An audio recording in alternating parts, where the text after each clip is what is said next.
अक्सर लोग रात को सोए हुए ये कंप्लेन करते हैं कि वो जब सुबह उठते हैं तो उनकी टांगों में सोजिश होती है।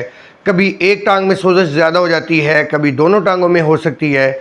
और बाज़ का इस प्रॉब्लम को हम बहुत लाइट लेते हैं, बड़ा इग्नोर करते हैं। ये प्रॉब्लम बाज़ का बहुत सीवियर भी हो सकता है, ये प्रॉब्लम जानलेवा भी हो सकता है, ये बड़ा ख़तरनाक भी साबित हो सकता है। ये ख़ासकर वो लोग ज़्यादा शिकायत करते हैं जिनकी एज ज़्यादा हो जाती है, 50-60 साल से अबव होते हैं, या वो लोग भी ज़्यादा शिकायत करते हैं जो सारा दिन खड़े रहते हैं, जैसे टीचर हैं या कोई सिक्योरिटी गार्ड हैं या कोई इस तरह की ड्यूटी करते हैं कि वो सारा दिन खड़े रहते हैं, तो उनकी टांगें जो हैं वो सूज जाती हैं। या वो लोग शिकायत करते हैं जिनको जेनेटिकली प्रॉब्लम हो, जिनको वेरिकोज जो वेन्स हैं उनका प्रॉब्लम हो, या वो लोग जो ख़ासकर शुगर के पेशेंट होते हैं, शुगर के मरीज़ होते हैं, हार्ट पेशेंट होते हैं, ब्लड प्रेशर के मरीज़ होते हैं, उनको ये प्रॉब्लम ज़्यादा देखने को मिलता है। ख़ासकर वो लोग जिनकी उम्र 60 साल से अबव होती है, उनको बाज़ का ये प्रॉब्लम ज़्यादा देखने को मिलता है कि उनकी एक टांग या दोनों टांगें सूजी होती हैं, उनकी टांग के अंदर ज़्यादा पेन फील नहीं होता।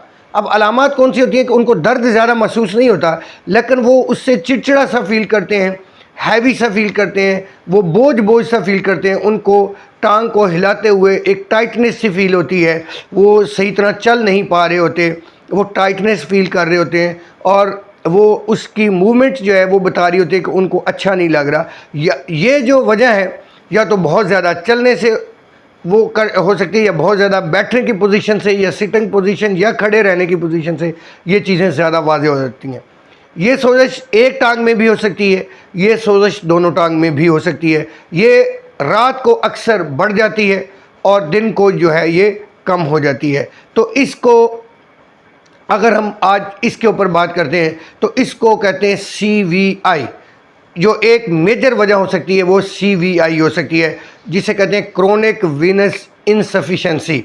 CVI क्रोनिक वेन इनसफिशेंसी, या DVT भी हो सकती है, वो भी इसी के अंदर हम आपको उसका भी बता देते हैं। Deep vein DVT, deep vein thrombosis, यानी ये दो रीज़न जो हैं वो मेजर हैं, मेन हो सकती हैं। ज़्यादा CVI के चांसेस है। आज हम CVI की बात करते हैं। CVI क्या होता है, इसकी क्या वजूहात हैं, इसकी क्या ट्रीटमेंट है, इसको कैसे मैनेज किया जा सकता है। जी दोस्तों, आप मेरा हेल्थ केयर चैनल देख रहे हैं। अब बहुत सारे लोग जो है वो मेरे चैनल पे बहुत पुराने हैं, वो हमें मुख्तलिफ़ अपनी बीमारियों के बारे में आगाह करते रहते हैं और उनको हम उनके मुताबिक मशवरे भी देते रहते हैं, उनको मेडिसिन भी बताते रहते हैं, कमेंट भी करते रहते हैं। तो जो लोग हमारे चैनल पे न्यू हैं वो एक तो सब्सक्राइब कर लें, दूसरा कोई भी प्रॉब्लम है तो वो हमें लिख के भेजें। ये जो प्रॉब्लम आज हम जिसको डिस्कस कर रहे हैं, ये बहुत सारे शुगर के मरीज़ या एज पेशेंट लोग या बहुत सारे ऐसे लोग हैं जिन्होंने हमें बार बार पूछा कि यार हमारी एक टांग में या दोनों टांगों में सोजिश होती है लेकिन दर्द नहीं होता। कुछ लोग उसे अडीमा का नाम दे रहे थे, कुछ लोग रीनल फंक्शन का प्रॉब्लम बता रहे थे, लेकिन ऐसा नहीं होता। हम इस छोटे से प्रॉब्लम को इग्नोर करते हैं जो बाद में बढ़ता चला जाता है। तो जो लोग न्यू हैं वो सब्सक्राइब कर लें और आगे अपने दोस्तों को भी शेयर कर दें। तो हम बात कर रहे हैं कि ये CVI क्या होता है। ये क्रोनिक वेनस इनसफिशेंसी होती है। होता क्या है, हमारी जो ब्लड की वेन होती हैं उनका क्या फंक्शन है। हमारी ब्लड की वेन का जो लेग्स की होती हैं उनका फंक्शन होता है, वेन्स का फंक्शन हमेशा यही होता है कि बॉडी से ब्लड को वापस हार्ट की तरफ लेके जाना। इनमें वन साइड वॉल्व होता है जिससे ब्लड जो है वो वापस हार्ट की तरफ जाता है। इस कंडीशन में क्या होता है CVI के अंदर कि जब आपकी वेन के ऊपर इतना प्रेशर पड़ता है कि आपका वॉल जो है, जो रिटर्न वॉल है वो बंद हो जाता है, ब्लॉकेज हो जाती है। जब वो ब्लॉकेज होती है तो ब्लड जो है वहाँ पे उसका प्रेशर बनता है वेन के अंदर, यानी वेन हाइपरटेंशन में चली जाती है, वेन का ब्लड प्रेशर बढ़ जाता है उस एरिए का, जिससे जो है वहाँ की वेन जो है वो नुमाया नज़र आनी शुरू हो जाती हैं। वेरिकोस वेन जिसे कहते हैं, वहाँ पे वेन जो है वो अक्सर फूलनी शुरू हो जाती है, नज़र आनी शुरू हो जाती है उनकी, वो आपको ब्लू कलर की नज़र आनी शुरू हो जाती हैं। इसके अलावा वहाँ पे उसके इर्द गिर्द के एरिए में क्या होता है कि जो लिक्विड है वो सीपेज हो जाती है, जिसकी वजह से जो मसल्स हैं वो वहाँ के मसल जो हैं उनमें लिटल सा पेन आता है या टाइटनेस होनी शुरू हो जाती है। हो सकता है, लेकिन बाज़ का ऐसा भी हो सकता है जिसे DVT कहते हैं कि डीप वेनस थ्रोम्बोसिस के वेन के अंदर कोई क्लॉट बन जाता है और वो क्लॉट जो है आगे ब्लड को रोके रखता है, तो वो क्लॉट जो है वो किसी एक पॉइंट पे नज़र आता है या वो वेन के अंदर मौजूद होता है। वो क्लॉट को अगर बरवक़्त ट्रीट ना किया जाए तो वो क्लॉट मूव करता हुआ आपके लंग्स में भी जा सकता है, जिससे जो है वो डेथ भी हो सकती है। लेकिन CVI की अगर हम बात करते हैं तो अगर हम उसको बरवक़्त ट्रीट कर लें, ये क्रोनिक डिजीज़ है, इसको क्योर किया जा सकता है, कंट्रोल किया जा सकता है, लेकिन मुकम्मल ख़त्म नहीं किया जा सकता।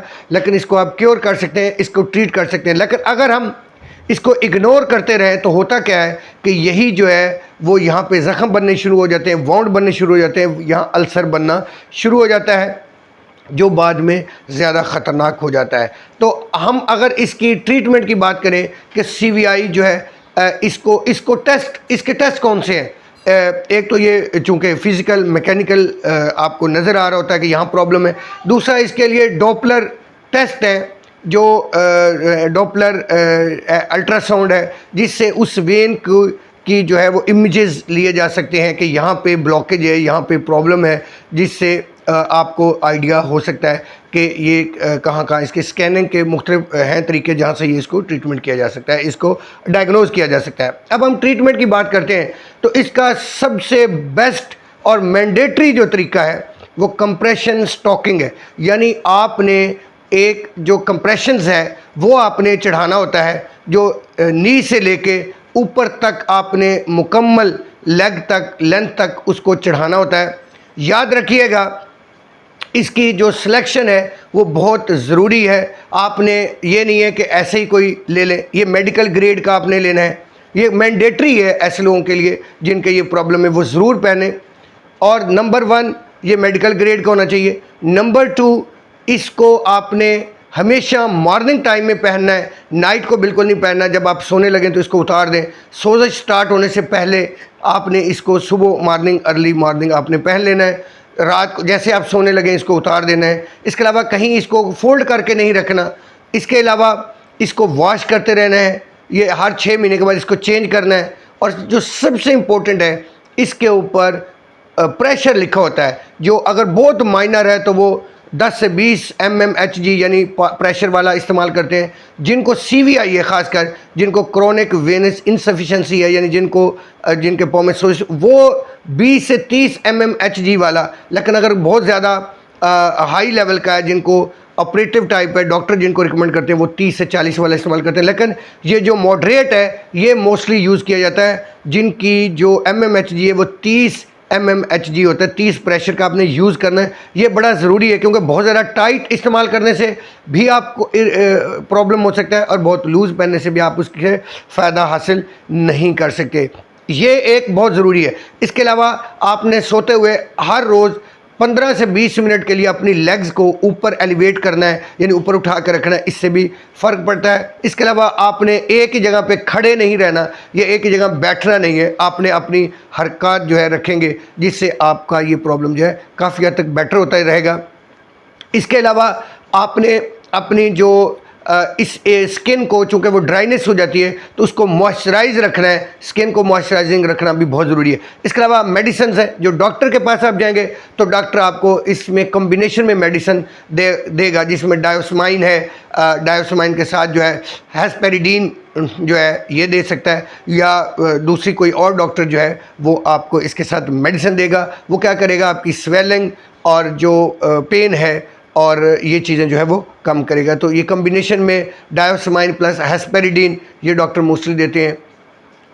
इसके अलावा जो है इसके अलावा अगर एडवांस्ड आप ट्रीटमेंट में जाना चाहते हैं तो इसमें लेज़र टेक्नोलॉजी है, फिजियोथेरेपी है, या इसमें सर्जरी है, या स्क्लेरोथेरेपी है। इस तरह की आगे फर्दर एडवांस इसकी ट्रीटमेंट मौजूद है।